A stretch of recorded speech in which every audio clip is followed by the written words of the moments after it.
When I was 17, I worked in the city at this convenience store pharmacy.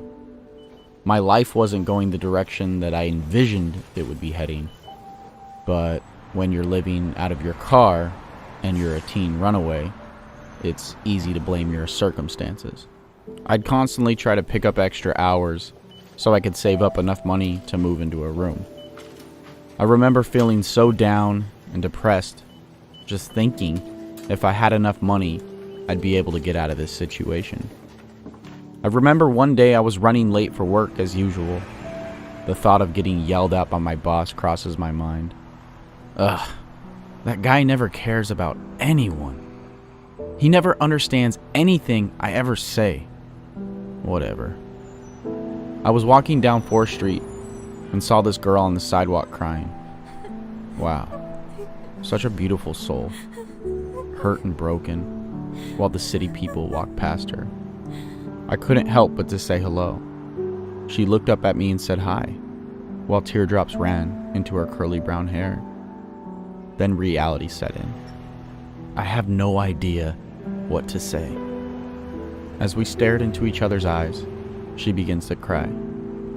I finally said, I don't know why our paths crossed today, but I'm here to listen to you. She wipes off her tears and says, I don't need another therapist. I'm tired of telling the same sob story over and over. I just want change. As she started to get up and walk away, I yelled to her, Look, I'm not doing good either. I just want to hear your story. We walked to a bench and she told me her story. Riley, the night before, was trying to hang herself from her closet, but her brother stopped her from succeeding. As I look at her neck, I can see the rope burns. This wasn't a story anymore. This was reality. She said that everything she owns is dirty. The cars, the big house, and the money. It all wasn't earned. As I sit and wonder what that meant, I was trying to figure out why someone with everything they needed was attempting suicide. Riley told me that when she was in high school, her principal raped her on multiple occasions. And for the last 3 years, she's cried herself to sleep in the same house where everything inside was paid for from the school district's settlement case. As I try to grasp my head around the pain and suffering that Riley had endured, I couldn't help but realize how lucky I was. This poor girl had been battling these demons in ways that I didn't know was possible. As I continue to listen and validate her feelings, I finally hear her let out a sense of relief. This wasn't about me. This wasn't about my living situation.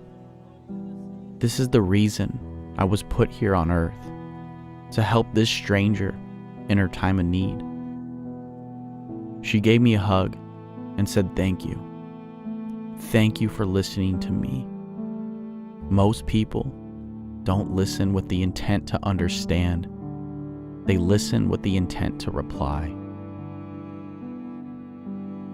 As I waved goodbye, I headed back to work, where I'd be awaiting an angry boss. I clock in and can't see my boss anywhere. As I begin my daily routine, I overhear my coworkers say that our boss ran out of the store in a panic. They said that he went looking for his sister.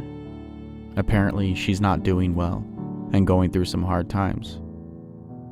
I never told my boss about that day on the bench, because after that day, I knew that there's other people in this world that are a lot worse off than me.